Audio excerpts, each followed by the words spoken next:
Hi, this is Paul. I wanted to do some more talking about faith, deconstruction, labels, how we find ourselves in different places. A lot of the videos lately have sort of been touching on that. The conversation that I did with Tripp and Part of the the conversation I did with Tripp and with James Wellman. I thought that was just an outstanding conversation. James was transparent, honest. Someone recommended some of the masculinists' recent podcasts on the decline of the main line, and I think that's something that I want to continue to be thinking about. But this conversation with James, where he talked about the loss of, maybe I should just play some of those clips. I clipped them. I think I got out of the church trip because it was too depressing. And I just felt like it had lost its way. And all it was doing was mimicking what you hear in liberal culture and not doing much more than that. And it was uninteresting. Therefore, it's uninteresting. Mm-hmm. You know, obviously, I believe I'm inclusive.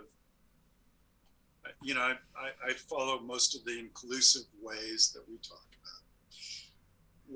What I would say, however, is that what does it mean to be human? You know, sort of the Jordan Peterson thing. What does it mean to be human? It is to structure a life that is giving away more than it is consuming, that is sacrificing for the sake of those they love, that has a higher vision of the world than simply finding how much you can consume, that has this stern purpose of justice, peace, love, forgiveness, and all that. So, but you know, what institution is holding up that vision? It's mostly in my head. So, you know, where do I go for it? I don't know. I really don't know. I think there's no perfect church for me. When I go to church, it's usually kind of a mediocre sermon. I kind of wonder, like, what am I doing? You know, what are we supposed, why are we here? What are these songs about? This is weird. It's just all weird. It's, to be honestly, it's just, and I just kind of go home and I go, okay, I'm going to go study my books because I'm a monk. And I'm a monk for a stern moral life that has a spirit, that has spiritual vitality in it. And I find it in my books. Which is kind of, it's just, what institution can I follow? I can't trust the president. You can't trust your churches. Who do you trust? I don't know. I'm probably not really helping you guys out. No, I think, No, you're but voicing honestly, something that is not unusual. No, it's not. What I I'm was saying, going to say, let me put it this way. Let me just end by saying, I want to be a moral hero, at least for myself and my family, for God's sake. A spiritual moral hero for them. And maybe for a few of my students at school. I don't know. You know, that's all I got. That's all I got. I think you're voicing something that actually is going to, I think you're voicing something, Jim, that's going to really resonate with a lot of Paul's audience. That what's going on his Discord and his YouTube channel and those kind of things is people who are kind of stuck there. They're like, they feel like monks, right? So they're reading their books, they're watching these videos, they're doing these kind of things, but like this extra step sometimes is difficult for them of like, why am I going to church? Which church do I go to? What actually does that participation in, you know, in the Christian life maybe, or just life in general, like how does that go? I mean, Paul, jump in, but like I feel like that's a lot of the people I talk to. Oh yeah, yeah. And I think, you know, Mars Hill basically presented itself, we're the army you've been looking for. Yep.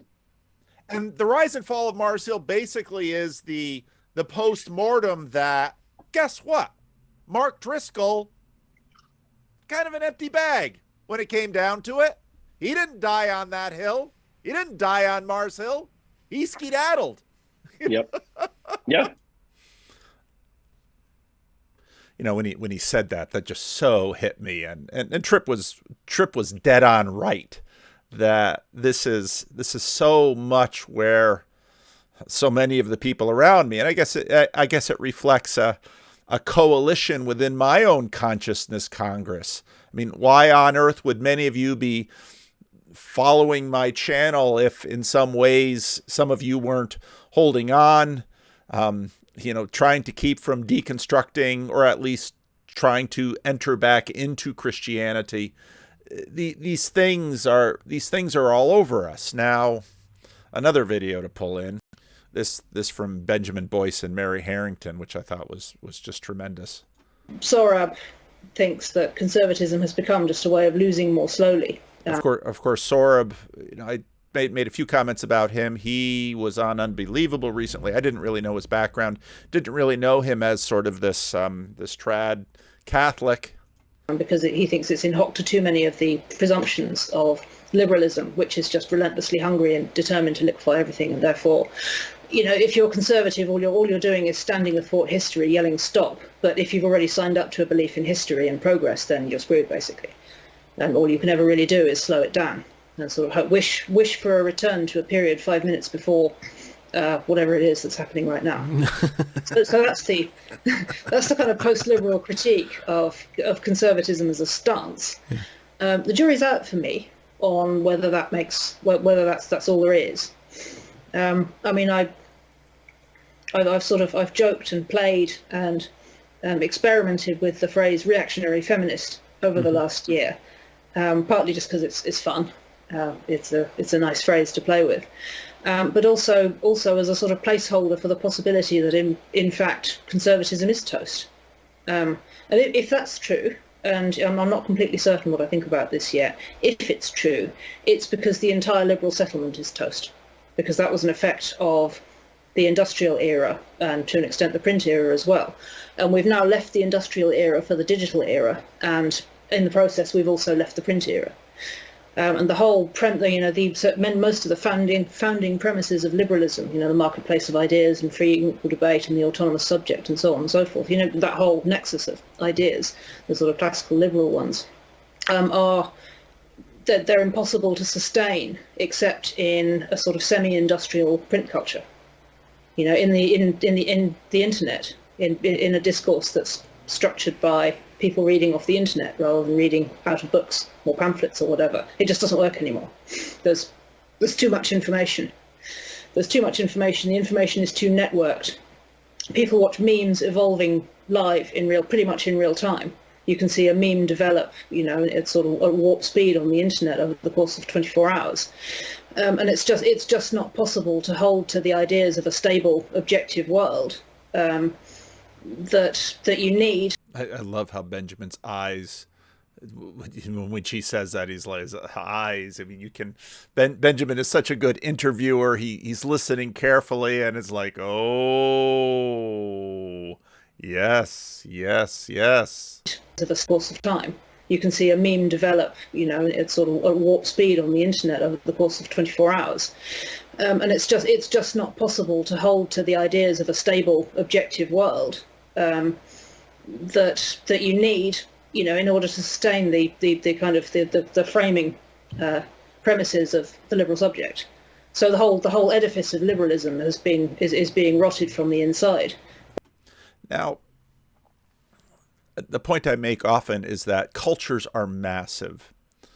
They move slowly and they move unevenly. And the kinds of dynamics that Mary Harrington is talking about there, of course, move at different speeds and different places for different individuals. Here's another recent Benjamin Boyce conversation with Jonathan Shedler. I've only listened to about the first third of it, but I found it also to be an excellent conversation. Entering into this mind-on-mind relationship, what is the guiding principle or the ideology, the framework, the agent arena, the network? Where do you start? Do you have like an idea of what a person is that you can help guide you on? We have a lot of ideas, but there's something more important than that. Okay. Where do we start? We were talking earlier. Psychoanalysis is three different things. It's a vast body of knowledge, right?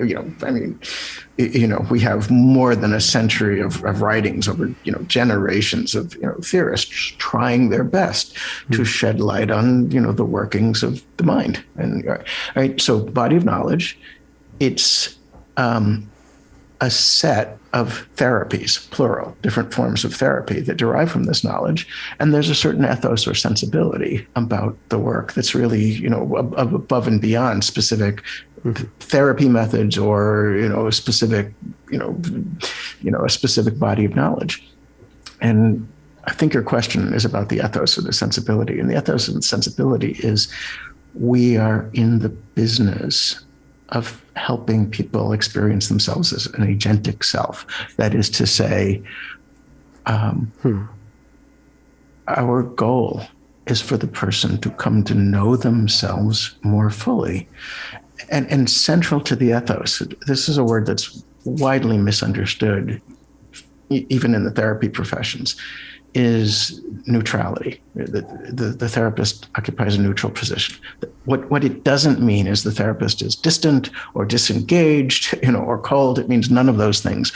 What it means is ultimate respect for the individual's autonomy and agency. We are not in the business of trying to make decisions for another human being about what's right for them. We don't have a stake in the outcome or what choices they make. What we have is a stake in them understanding themselves as fully and completely as possible, right? To know themselves more fully so that when they make decisions for themselves, their decisions are based on a fuller understanding of all of the different facets of their experience, right? So this is really important. We are neutral about what the patient eventually comes to decide for themselves, comes to believe, comes to see as important and unimportant, who they choose to, be in relationships with. We are on the side of self-knowledge. What the person does with the self-knowledge is up to them. So that's a very important value in ethos. And, and I think things start to go amiss very quickly when the therapist comes in with an agenda or a value system of their own, and says, I already know before I know this person, let alone understand them, I already know what kinds of decisions are right or wrong or good or bad for them. Right? So there's a difference between therapy done with an agenda, right, that's intended to lead to, sort of teleologically intended to lead to some, particular outcome or state, right? We could call that agenda-driven therapy. CBT is largely an agenda-driven therapy versus what we call exploratory therapy, right, where the agenda is simply to understand ourselves. Now, you almost get the sense of, I cannot help listen to him and not think about the show The Sopranos. And for those of you who know the series, the series in some ways sort of has a degree of audience capture to it. Because the first season very much begins with a deep question with respect to therapy about this neutrality. Ought Dr. Melfi to help Tony Soprano be a more authentic mobster? And this, of course, tortures Dr. Melfi. And Dr. Melfi's husband is, Dr. Melfi talks sometimes to her husband a little bit about her patient, and her husband is furious because her husband is like, Italian Americans continually have to deal with the stigma of the mafioso. That's what all the talk about representation. We haven't heard really a woke challenge to mafioso movies as a slander on Italian Americans. But Tony Soprano is a monster, and he's the last person you need to help. If he has anxiety attacks and falls in the pool because the ducks are leaving the nest, so be it. deep within this hall of mirrors, well, we don't really know what a self or a person is. And we don't really know the relationship between mind and body. We don't know any of these things, but we want this person to be their most authentic self. Really? Surely there's more going on there. Surely somewhere this neutrality that you are seeking, well, good luck with that, because one way or another, I think you're built on this. You're built on this. So when I listen to James Wellman, maybe I'll make a little picture of it. So when we listen to James Wellman, we have this vision which is very attractive for young men to take up your cross and follow me. When James Wellman talks about Bonhoeffer, I told this story in a recent video. I was just so moved in college reading Bonhoeffer's Cost of Discipleship, where we have this vision of morality and you want to be the moral hero for yourself and your family and your community, and you want to rescue them. But then the question of institution, where is an institution that can lodge this? Of course, Christendom had the church, had the university, had the monarchy. I mean, the job of the English monarchy is to uphold the church. That's the job of the monarchy. And now sort of institutions, well, the church is depressing and frustrating and almost laughable. Wellman says it's just deep disappointment. And then now, Mary Harrington coming in and saying, in the internet world, I mean, everything is just so deeply conflicted that this Protestant world that Wellman is living on was built on this print culture. And it's almost, in fact, embedded in this print culture, which is relatively stable. But now in the internet world, it's just memed to death. As Eric Weinstein says to Ross Douthat on their conversation, where wouldn't Jesus just be memed to death? And it's like, well, Jesus is very much alive and well in the culture. What on earth do you mean by that? And he's memed, relentlessly, yet he still seems to have enduring power, even from a secular point of view. And now via the therapist, we have this agent out there. And what's important is that the therapist help the agent with their agency. And the therapist is to be neutral. And the goal of this is, and I can understand a degree of dead reckoning, the goal of which is that the agency simply express itself. But you have to wonder if the secret sacred self isn't really just underneath this agent, and people are just going down into the secret sacred self trying to find it. And you really begin to recognize that culturally, the secret sacred self is simply downstream of everything that has happened before.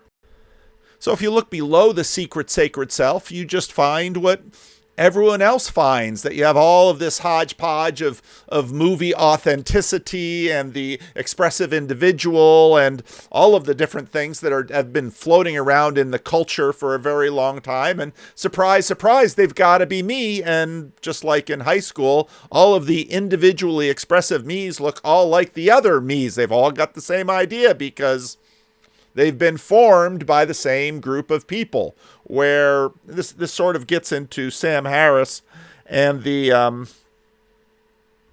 everything you're experiencing is simply a function of the whole show. And it goes all the way back. It goes all the way back to the Big Bang. And you have all of that physics, and the physics, of course, produces mind, and you have everything that's gone into your mind, and that of course impacts how you look. And then the agency that you express is of course a la this ontology illusory, because your nerves knew what you thought your mind was going to tell you before the part of your mind that you experience as consciousness knew what was going to come into your worldview.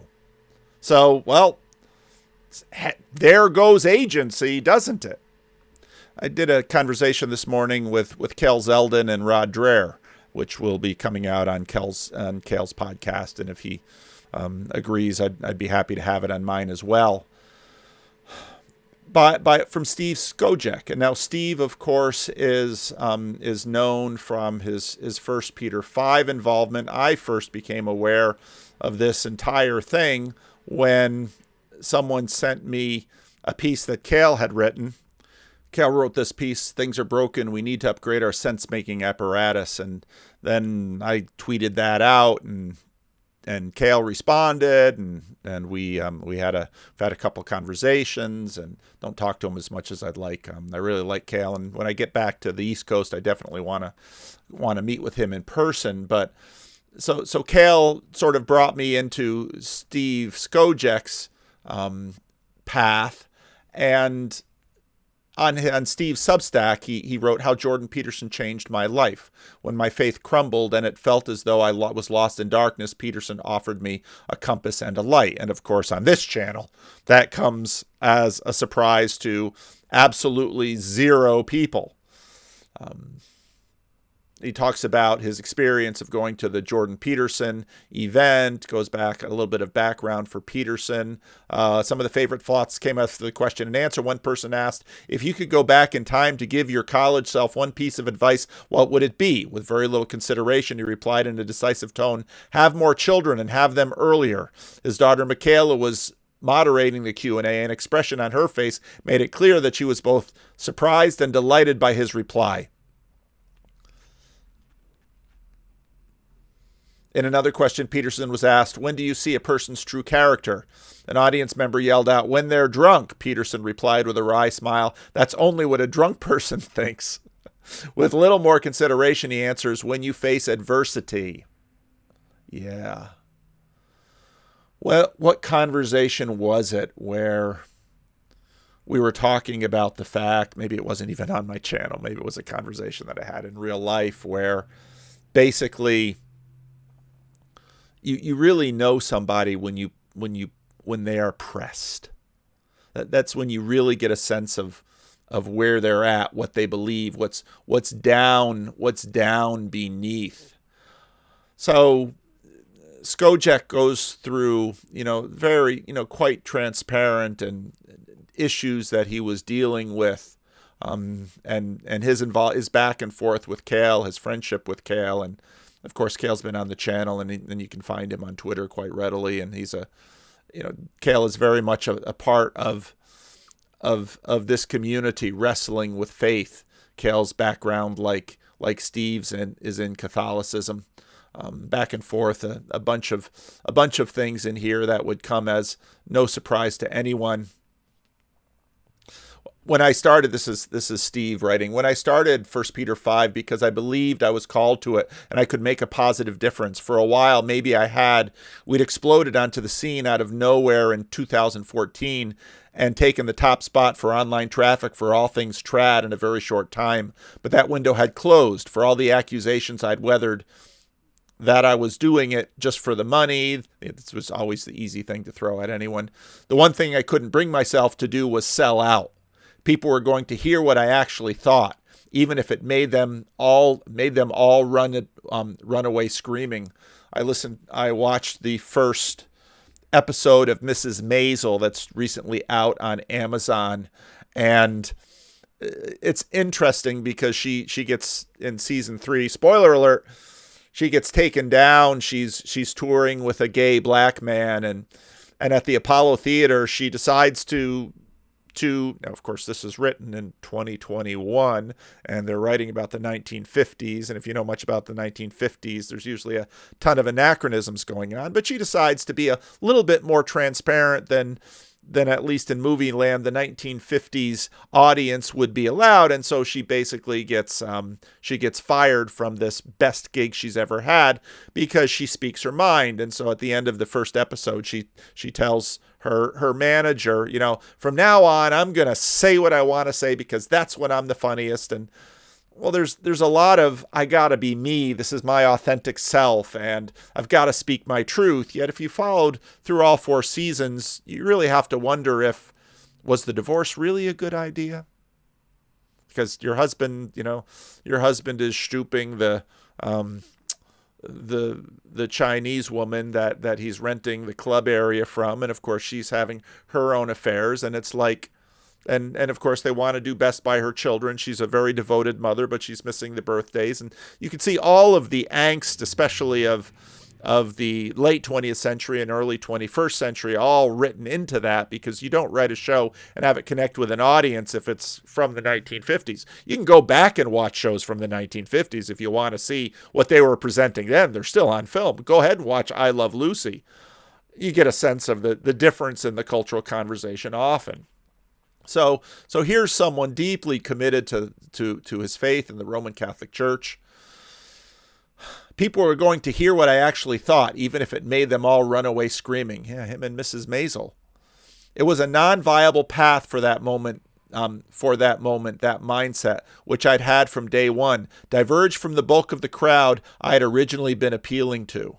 Oh, that's right. We love authenticity until the authenticity we hear isn't the authenticity we like to hear from someone that we have used in one way or another as a hero or as a guide or as a guru. And so you start a blog and you gather a following, and you're not going to gather a significant following unless people are sort of right there with you. And if people are sort of right there with you, again, this is audience capture, you deviate from the script that they suppose, they're off. Now, of course, you can definitely look at John 6 and say, well, I just preached on John 6 recently. Well, Jesus deviated from the script and people didn't like it. And well, that's a recipe for being crucified alone. Yeah. Is that a bad thing? Is that a good thing? It was a non-viable path from the moment that mindset, which I'd had from day one, diverged from the bulk of the crowd I had originally appealed to. And then it was only a matter of time before I even found a suitable partner to take the enterprise over and to bury it 6 feet deep, with the hope that the audience members who actually got what I was trying to do would come with me to a place like this. I'm thankful for those who did. And he continues to have his interactions with Cal, and he talks about a little bit about his background with Cal and the coming of this article, and of course that's how I found Cal. And if you don't step out and take that risk of exposing yourself, well, people aren't going to find you, and you're probably going to struggle finding new partners. Cale's email came to me as a proposal to write an article about how sense-making capacity is badly damaged.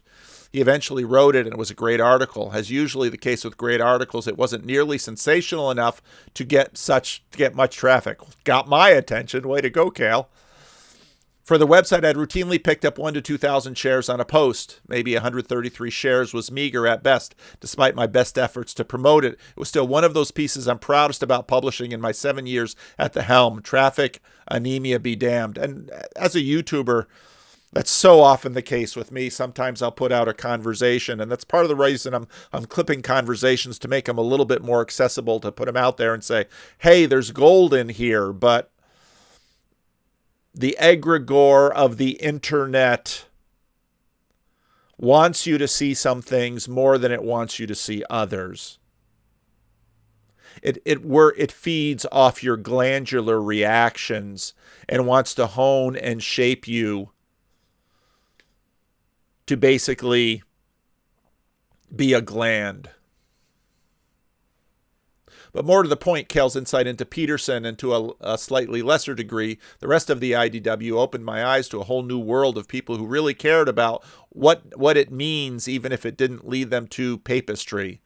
Well, there's a great deal of deconstructing IDW faith as well over the last 3 years. Many of them, David Fuller is probably the one who has echoed this, as articulated this the best. Many of them didn't pan out either. People have a way of disappointing, don't we? And I don't exclude myself. I've disappointed many of you, and some of you who are most the level of disappointment that you find in me will be directly proportional with the excitement that you had when you first found me. Pastors know this.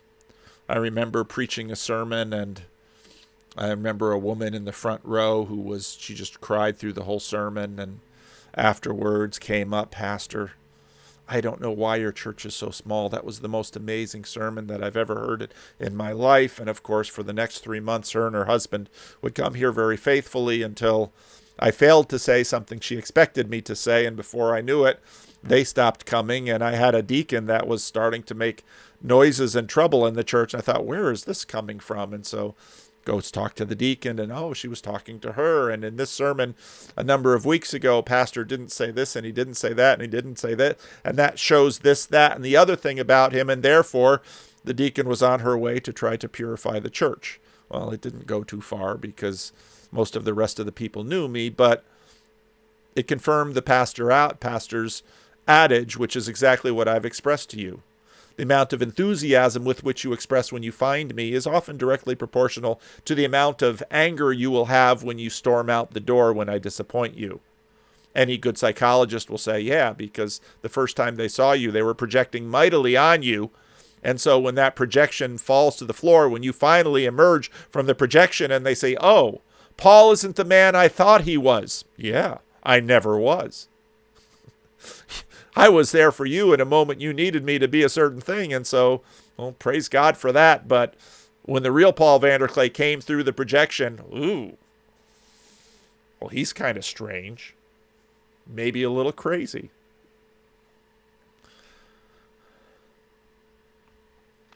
Peterson is a man who has profound gifts for helping us to better understand ourselves, the world around us, and the archetypal stories that make sense of our existence. He is cutting through the noise and the clutter and the chaos of postmodern thought and offering substance and duty and purpose and meaning without sugarcoating the reality of suffering, all offered to a world of broken souls who were neglected or abandoned by those who were supposed to care for them and raise them and teach them how to live rightly. He is also, for those overly concerned with such things, a man grappling with Christian faith, as I've written before. But he has to get there via his own path, because he is too honest to simply bend the knee while questions remain. He is even now writing a book between the intersection of religion and weaponized guilt, a topic near to my heart. As someone who spent his life on bended knee without sufficient consideration of what he was bending it to, I respect the hell out of him for taking his time. If I find my way back to the church, it will be on my own terms, not by means of ideas and indoctrination I was spoon-fed since I was too young to know that I could think contrary thoughts. Such things were not just allowed, such things were not just allowed, but healthy. And until I find my way back, if indeed I do, Peterson has offered me a framework to understand reality and my responsibilities therein that is both challenging and useful. It is also blissfully free of the baggage of religious abuse and guilt. If there is an exchange of value between the two of us, I have gotten the far, far better deal. I will be forever grateful for all of it. And I think that really wonderfully sums up, if Wellman sums up a lot of where this community is, if Mary Harrington really hits the nail on the head, how the internet is just shredding these underlying foundations of sense meaning and forcing us all to rapidly get up to speed, to try to develop coherent pictures, then the deconstruction of this traditional Catholic who was on the vanguard is another example of this, and finding Peterson to at least be an honest man. I love that part of Peterson's conversation with Joe Rogan. No, Joe's an honest man. An honest man doesn't know everything, but at least the honest man tries his best to tell you what he thinks. Now I know, trigger the Jordan Peterson is a grifter comments. Go right ahead. They don't bother me. Even trigger the PVK is a sycophant and a substandard grifter on the Jordan Peterson wave. Those don't bother me either, except, of course, you have to ask yourself, why so many conversations about Peterson? Maybe he's just grifting. Maybe he's riding the waves. Maybe he's making that sweet YouTube AdSense money and becoming a very rich man. Go ahead and start your own YouTube channel and see how rich you get off of AdSense. Be my guest. It's open to all. But this deconstruction that we're seeing, we've often portrayed it as sort of a weakness of the church. And of course, the church has many, many weaknesses, but it's also clearly a function of the society. And at some point, we should ask ourselves, these foundations upon which we view the world, whether you're a whole show materialist like Sam Harris, or if you're just basically knowing that, a good amount of what has formed us is the world that has come before us. The genetics and the culture, they all shape us. Still among us, though, and this is what Mary Harrington sort of takes some whacks at, is this neutrality, really? Maybe a lot of this deconstruction is from that. Tiago Forte is a blogger and introduces himself as a productivity consultant and training firm in San Francisco. So right down the road from me. And someone recently sent me, I did a good conversation with him, but he prefers to stay behind the scenes. Tiago Forte is clearly a very intelligent guy, very successful guy, very smart guy. Very much continues to be embedded in sort of the myth of the independent individual who can construct the world from the reality that he finds around him. It was very interesting in my conversation with John Van Donk and Clay Leibolt. Clay picked out Clay's a very sharp man, and he's a very good reader. Clay very much. I got to take this call. I'm still figuring out exactly how to engage with some more written things, and I think I'm going to try right now, and I'm sure I'll hear feedback from you in the comments section about. I'm going to let the browser read this. And the browser reading has gotten remarkably better. It's actually fairly good, but it's of course not my voice. But here at the end of a long day of chasing around trying to do ministry, it's a little easier if I can, as with a video, just sort of respond to the text, letting the browser read it. But this is I think this guy's obviously very sharp and very thoughtful, but also quite transparent about his deconstruction and his walking away from the faith. So let's see how this works. I'm not a Christian, a testimony of losing faith. Posted in Emotions, Free, Goals, Personal Growth, Writing. On February 21st, 2022. By Tiago Forte. Estimated reading time, 25 minutes. One of the most important milestones for a born-again Christian is to tell your testimony. A testimony is your personal story of how you came to the faith. It often includes the problems or challenges you were facing in your life at the time, how lost or confused you felt, the person or experience that led you to God, and ends with your salvation as you accept Jesus Christ into your heart as your personal Lord and Savior. Now it's very interesting in the text. Got to sneeze. Very interesting in the text how all the capitalization has left. Jesus Christ gets capitalized, but God and some of these others don't. Savior. This is my testimony, but in the opposite direction, how I was raised deeply embedded in an evangelical, fundamentalist Christian megachurch, how I became disillusioned with the view of reality it offered, and the unexpected journey I went on to leave my faith and build a different worldview. One of the things I most wanted throughout this process were models of success, former Christians who had made the leap and discovered an alternative path to leading a successful, rich life.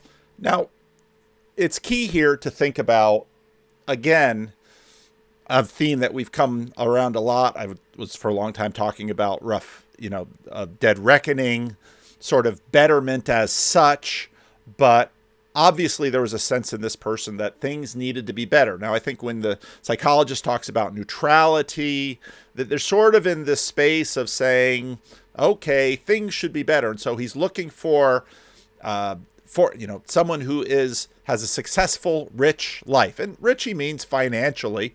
This person is very much pro wealth, but also the sense of, okay, this is what a good life is. Now, gosh, was it in the Peterson, this video with the three of them? I love. And it's not even so much the content. I mean, usually if I love a video, it'll show up on my channel, but there's so much reality in this video between the three of them. And this is why when people say he's a grifter, I deal with grifters all the time. Street grifters. I mean, people lie to me all the time. Homeless people, junkies, parishioners. People lie to me all the time. I see people playing games all the time. These people, I think, are just the best. They've got masks on. Of course, you're not going to be on the internet without a mask. You'd only be stupid if you were. But the degree to which they are, they are sharing themselves. But what I noticed, and you don't have to listen to much of this, but it's all the way through it, is that all of this navigation about betterment has things that are fixed. And you can think about them in terms of foundations below or stars above, but they determine what is good, bad, right, and wrong. You cannot live without communally agreed upon. It's the culture. It's the categories. So let's go to, so we covered agreeableness. Agreeableness breaks into compassion, politeness. Compassion, Dad, you scored 96th percentile, and Mom, you scored 48th percentile. So some of the information. And a fascinating thing about this relationship is that, and Peterson points this out, in many ways, Peterson has personality traits which generally speaking associate more with women than with men, and Tammy the opposite.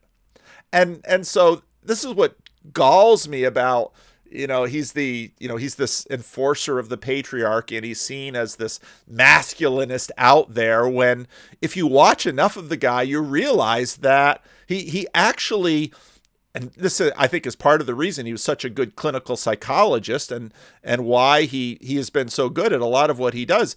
He understands a lot of these personality traits from the inside that tend to be more readily found on the female side of the population. You get here. This is you. You are likely to be highly conflict averse because you'll be concerned about causing your partner negative emotion. Your partner, Mom, is likely to be capable of engaging in conflict, and he or she will be a bit less concerned about causing you negative emotion. So that's one sentence out of a large paragraph just describing the implications of compassion as a couple. So I'm going to just keep going, and you, maybe Mom too, comment if you want to comment about what this kind of thing means. Dad, I had to learn to, I would say, engage in conflict, especially when it conflicts with compassion. I've been in a lot of conflict, and I don't find it pleasant, and I don't like upsetting people at all. It really bothers me. But I did learn that conflict avoided is conflict delayed and magnified. And so it was a cross-temperamental learning process for me. I had to learn to work against my temperament in order to engage in conflict that was necessary when it was necessary. And so that conflict perhaps came more naturally to your mother, or with less internal opposition. Yeah, I don't think it bothered me as much, but we always worked through our problems until we had resolution. And you were very persistent in making sure that we found our resolution. And I don't know exactly what that was about, if it had anything to do with your personality. Well, I think partly... I also like it because she's just honest, and she just... I mean, she's not trying to play she's been married to the psychologist, but I'm sure, like, my wife never listens to it. Doesn't sit down and listen to my videos. I'm sure Tammy doesn't listen to him. She's probably like, why would I want to listen more to him? I've listened to him all my life. Weirdly enough, it was a consequence of my dislike of conflict. I thought, oh my God, we have a problem here. It's an actual problem. It's going to happen every day or every week or every month for the rest of our bloody lives. Let's hash it out right now, despite the fact that that will make me sweat and raise my blood pressure and exhaust me. Because if we could actually negotiate our way through it and come to a solution, we wouldn't have to have a fight anymore. Yeah, and that worked. We went through our problems, and we still continue to go through our problems. We don't rehash stuff all the time. No, well, we made rules too. Like when we were talking about an issue, Imagine that. They made rules. might have been something as trivial as who was going to clean up the bathroom sink and how quickly after they used it. Part of the rule was we focus on the specific issue, so you don't get to say, well, you never cleaned up the sink and you're always leaving things around and you've done Always, never, always, never, always, never.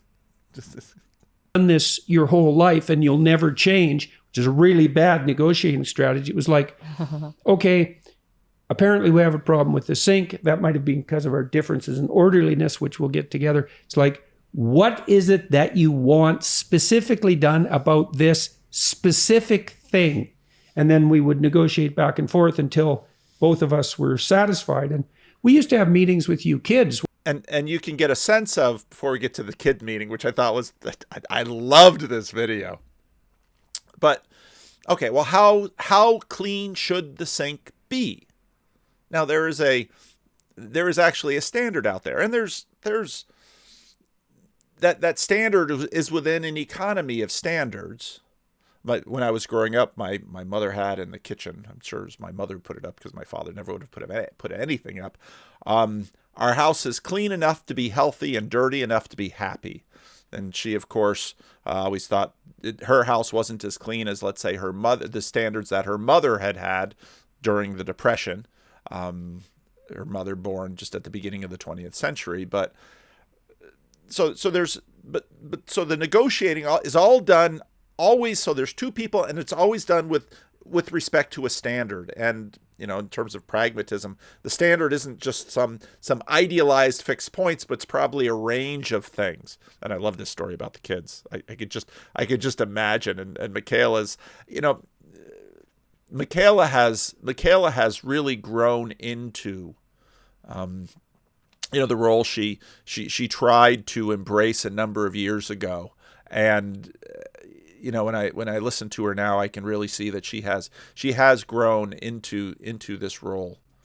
Once a week. I don't know if you remember, on Sundays. I vividly remember. Vividly. Why do you like in a PTSD type? Oh, because you wanted to go out and play. I'm just kidding. Yeah, we'd sort out the week's responsibilities at this meeting, and the meeting had rules, which was, well, there's some jobs that need to be done, and everybody has to play a role in doing them so that nobody gets resentful and bitter.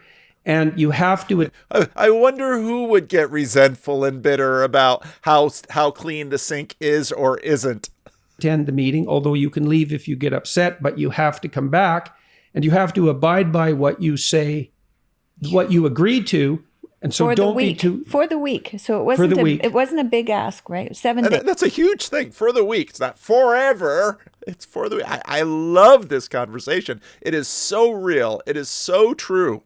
But that's a long time for a kid. It is a long time. Yeah, well, and people generally don't have meetings of that sort. And one of the rules was, and this has been a rule that Tammy and I have used in our whole relationship, is like, do not agree to something you don't agree to. Because the worst thing is you negotiate out a settlement and the person decides they're going to implement it, but really they're resentful about it because they didn't want to have any conflict. And then they're crabby about it every time they do it, and they do a terrible job and they're irritated about it, and that lasts forever. So none of that. So that's a good rules. Do not agree to things you do not agree with. And if you're agreeable, you'll say yes, and then you'll get resentful. And that's the bitter and horrible underside of empathy. I could add to that too. Yeah. If you're in a situation where you feel like you have to say yes as an agreeable person, say you need some time. Yes. Because I use that trick. I mean, I'm way better now. Like, I don't have issues with saying no at all anymore. But when I was younger and more concerned about other people's feelings, I guess, I started saying, I can't make that decision right now. I'm not comfortable. You say I'm not comfortable. Agreeableness is sometimes a function of insecurity. making that decision right now, or can I have till tomorrow? Anyway, the whole conversation was just, I must have smiled through so much of this conversation.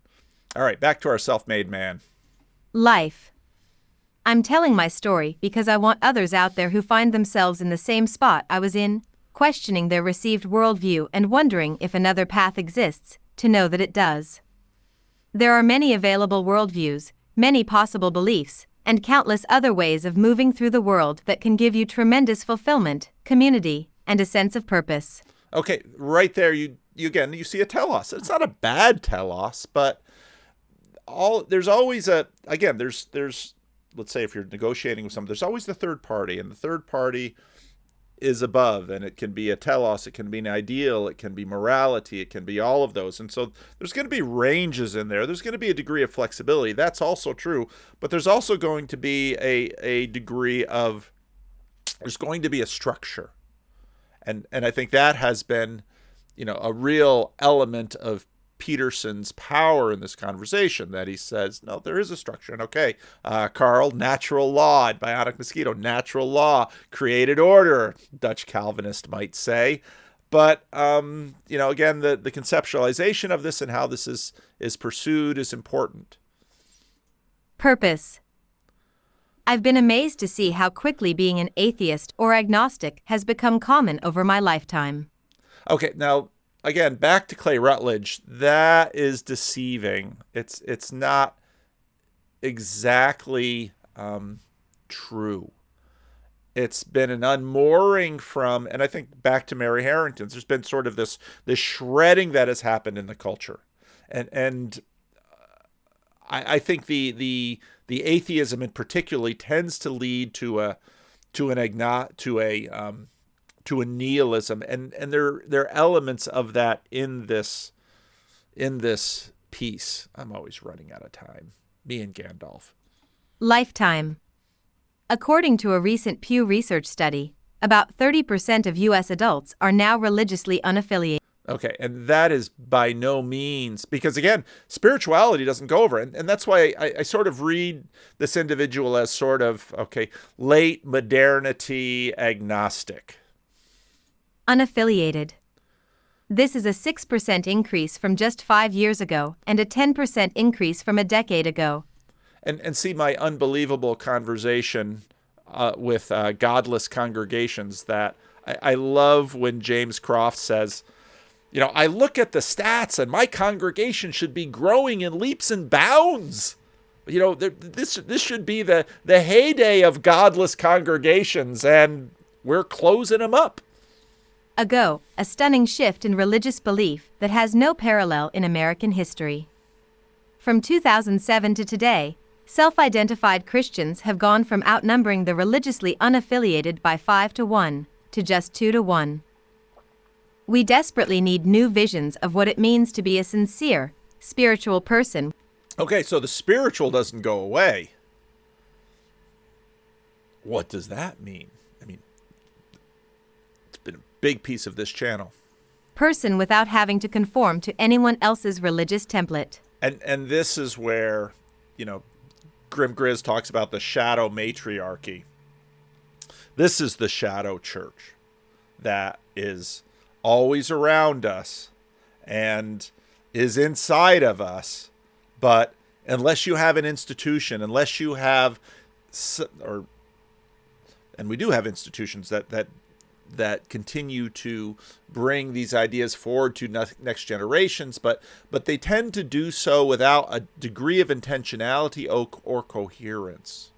Because I would bet that, in 2020 or 21, you've arrived at this religious state. What are you going to think in 2025? Well, it'll probably be connected. There'll probably be some continuity. There'll probably be a thread. But are you doing this alone? What happens when the bottom falls out of your life? Because I did a wonderful conversation with Jess, which will come on the channel soon, about the U-shaped story structure, about trauma, and about what trauma does for us. Template. I hope my story serves as inspiration for you to create your own. Christian fundamentalism in Southern California. I was raised in a deeply religious, evangelical Christian household in South Orange County, California. I didn't realize it at the time, but looking back now, it's clear that my family and the mega church we attended were fundamentalist.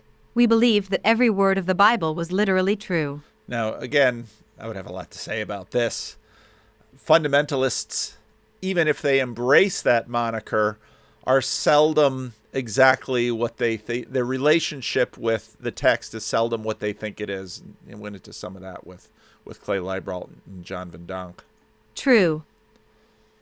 Every member of my family was always involved with the church. My mom sang in the church worship band. Dozens of my dad's Christian-themed paintings, check the biblical themes box, hung on every wall of the building, and my 3 siblings and I found ourselves in various services, youth groups, Bible studies, or volunteer trips multiple times per week. The church was our second home and faith the center of our family life. I adopted the evangelical Christian worldview wholesale from a young age. It was all I knew. I spent my teenage years playing piano in the youth group band, going on countless mission trips and church camps in the summers and winters, and constantly evangelizing to anyone who would listen. Throughout these years, I was always incredulous at the lack of urgency and concern displayed by other Christians. If you really believed every non-believer around you was on a path straight to eternal torture and hell, how could you do anything but preach the gospel? This is a pretty standard element that comes into this. And I think there'd be some fruitful theological reflection on this dynamic. Gospel? From the time I was about 10 years old, I started going on regular service trips with my family and church groups. We would cross the border into Mexico to build homes, provide medical care, and donate books and other supplies in border towns like Tijuana and Mexicali. In high school, I spent my breaks on mission trips throughout the world. One year I spent spring break in Belize, where we built a school and provided free dental care to the local population. I worked one summer at a basketball camp in Alsace-Lorraine in France, which served as a cover for us to evangelize the youth in the area. Catholics and Europeans were considered about equivalent to atheists.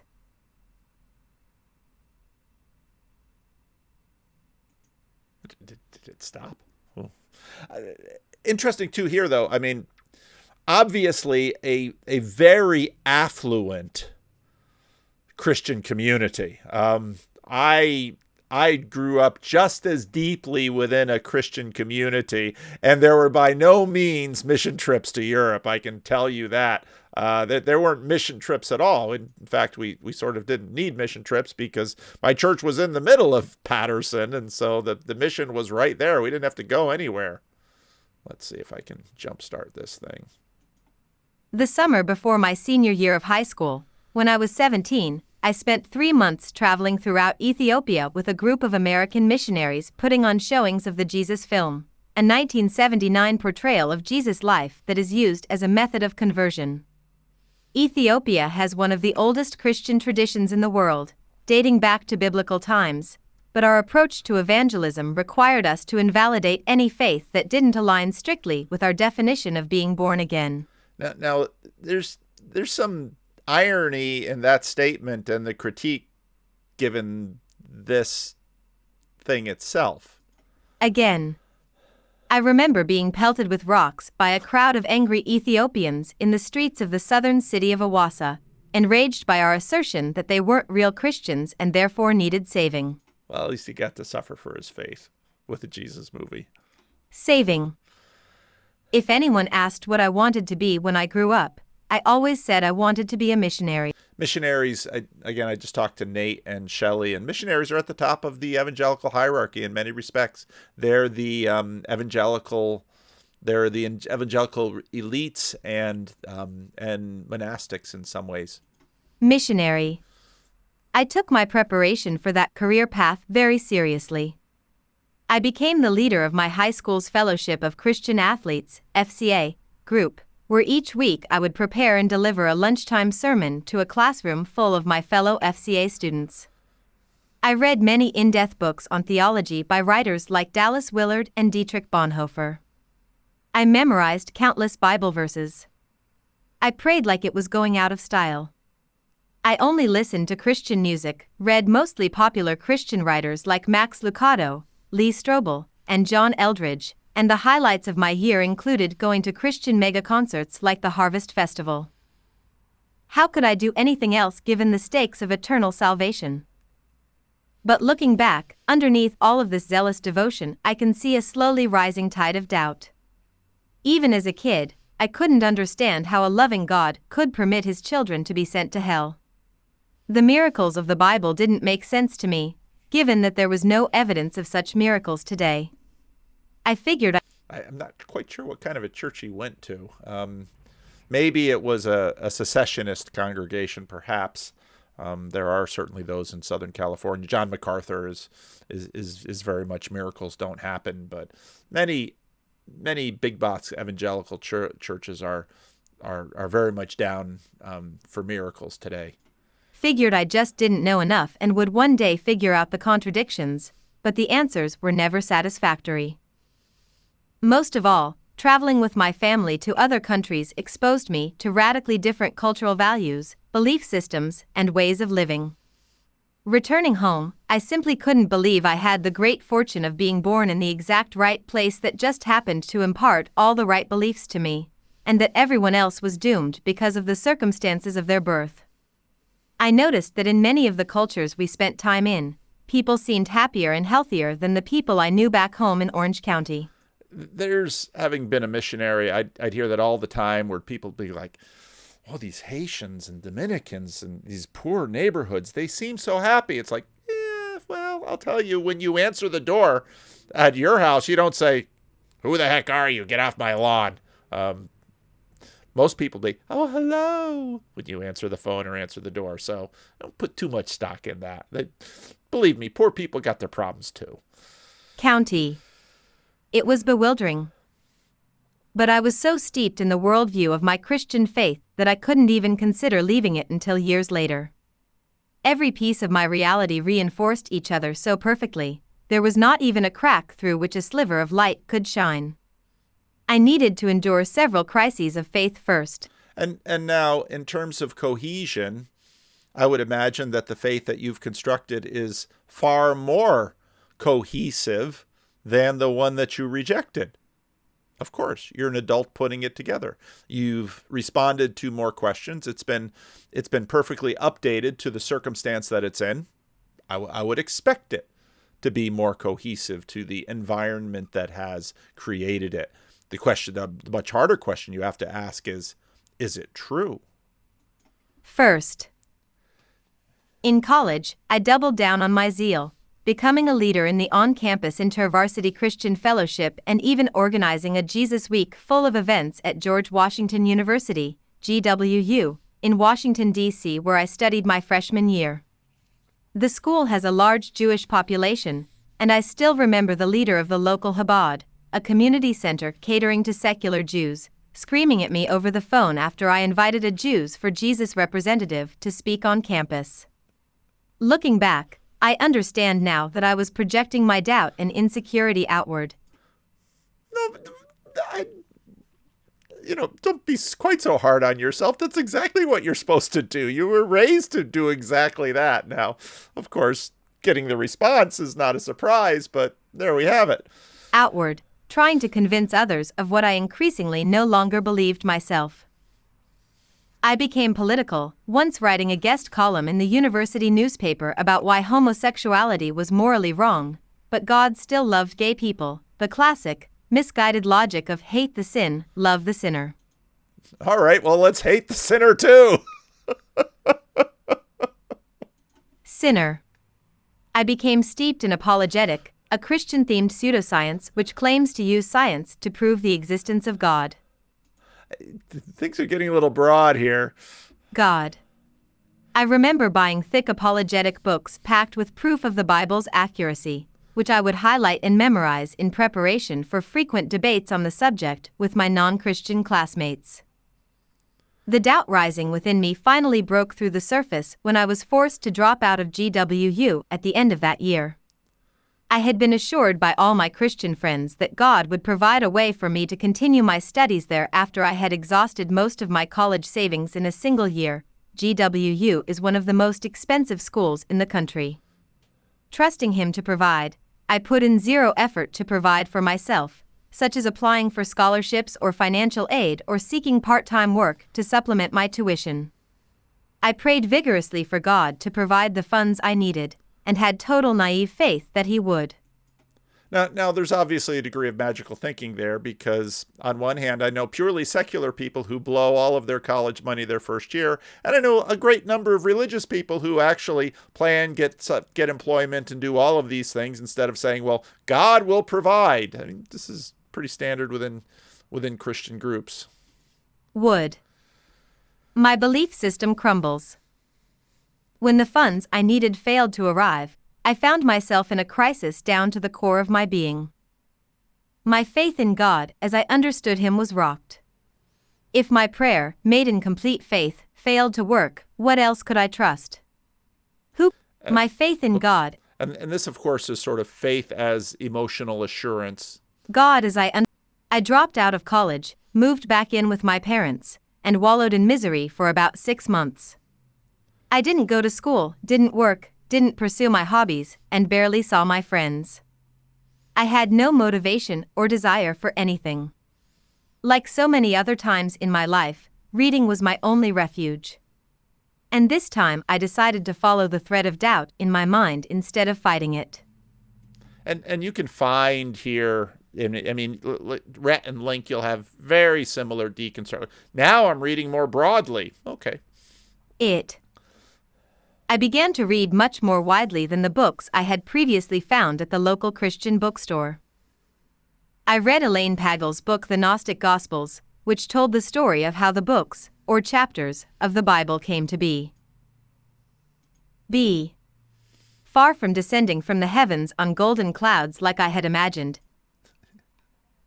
I was never taught that.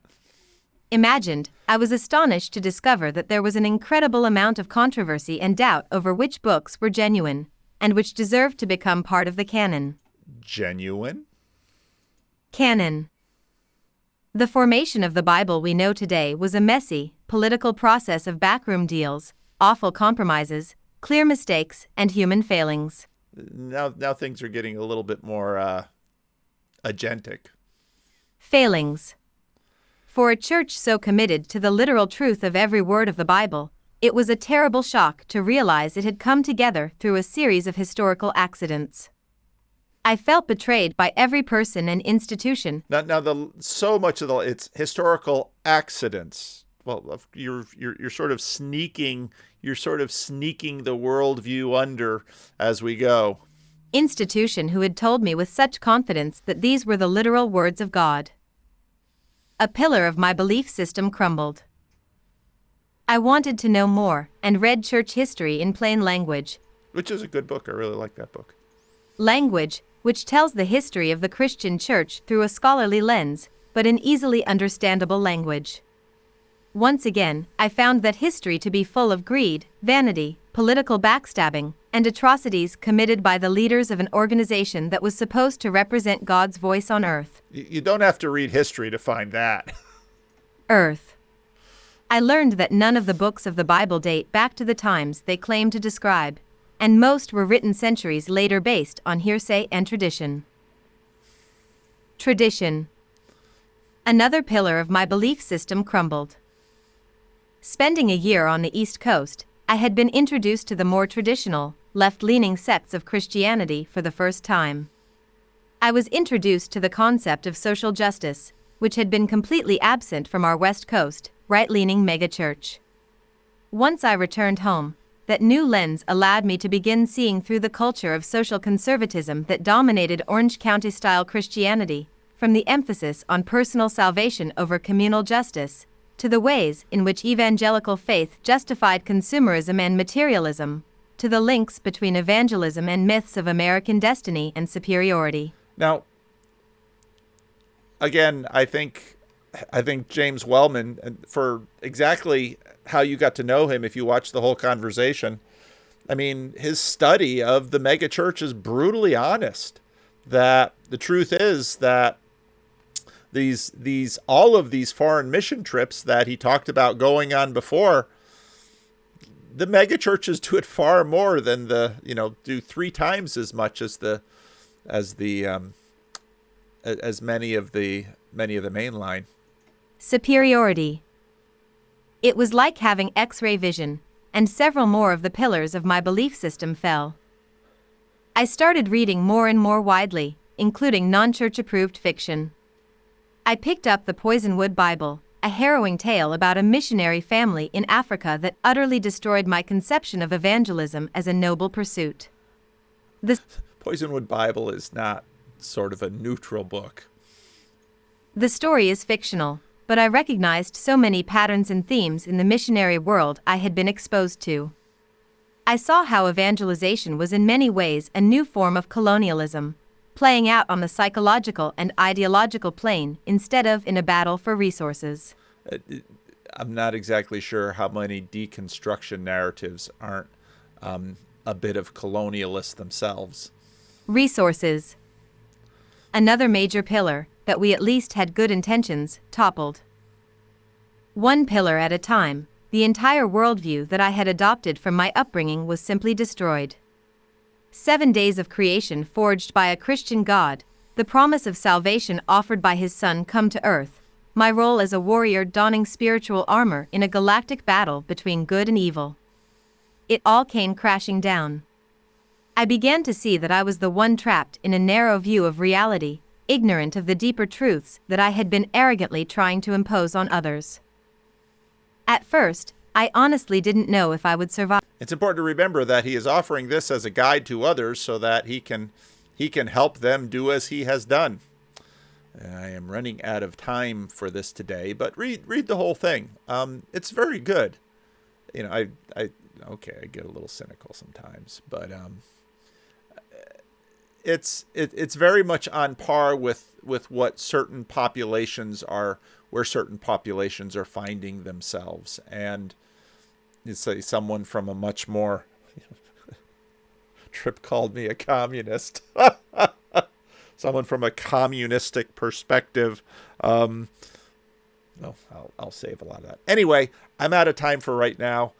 That'll be enough for this video. Maybe I'll pick it up again. The link for this reading will be below, as is the other. But what I wanted to say with respect to Steve's is that both are entering into a time of deconstruction and reconstruction.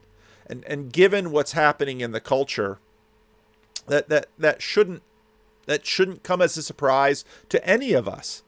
And just as the deconstruction is provoked by the shredding of the categories that are currently going on, the reconstruction is probably going to be coming from what people's implicit ideas of the good and right are in terms of reconstructing a thing towards this. The much harder questions that you have to deal with in this piece are exactly the same questions that someone like James Wellman is dealing with. Can there be an institution? Because what tends to happen is that even this newfound religion will be one person, or at most one generation of a few people around them deep. And then where do you go? So we all need, in some ways, a world to inherit and then a world to bequeath. And that process that we're undergoing is a process that is happening across the board. And so part of what this is doing to us is forcing us to, okay, we have to put this together. So in terms of, let's say, the Vervaeke segment of this corner of the internet, a religion that's not a religion, most of us who are thinking and grappling are deconstructing or reconstructing elements of what we find around ourselves. And it might be, let's say, the reconstructed orthodoxy of Jonathan Pageau. which is trying very much to continue to have an ongoing legacy from the past. And, the more I get to know the Orthodox, few seem to work harder at that. I think there is, in all of our lives, a combinatorial explosiveness that results in individual instantiation. That means that Jonathan Peugeot in the year 2022 in Montreal, outside of Montreal, Canada, will be different from an Orthodox person in the Ukraine in 1950 or 1450. So these are the challenges that we face. And, in many ways, that's a lot of the challenge behind my channel and why I do what I do, to, in some ways, address exactly what we talked about in the John Van Donk, Clay Leibolt conversation, where I want the church to help people reconstruct better. What is better? Well, I obviously have ideas of what's better or worse. And so then challenging our reconstructions and our deconstructions and conversing through them is sort of vital. And so often of what I see, even in a piece like this, is that the reconstructed worldview that this individual has put together has remarkable similarities to the worldview that he had before. And even the places that are deconstructed and left behind make a whole lot of sense given the context that the person is doing it. Part of modernity is always this sense of, and perhaps it was Nietzsche who projected this the most, of sort of the free sovereign individual, the agent without a past. But everybody sees the past. I mean, the values, someone who grew up in a very different time on the other coast, even though with much more radical ideas about Christianity. You even have someone like Julian, our resident Hutterite, read through something like this, and Hutterites are going to have a lot to critique about this in terms of individual wealth and some of those cultural aspects. They're all involved, and they're all simply products of a worldview. And a big issue is that we simply don't have time in our little lives or capacity or agency to actually reconstruct the whole thing. Most of what we have to put together, we need to take parts off the shelf. And that tends to be what we find. And so it's fun to find individuals like Jordan Peterson that are remarkably unique in many respects, but of course not perfectly unique, because you can sort of follow the serial numbers from the parts off the shelf and say, oh, he got that bit from Jung, and he got that bit from Freud, and he got that bit from Nietzsche, and he got that bit from Kant, and he's got a lot of this stuff from Christianity that at that point had already been sort of in the it had been out of patent or copyright, and now they're just simply the generics that are sitting on the shelf. But they're generics formed by Christianity. So I've got to end this video right now because I've got things I need to do.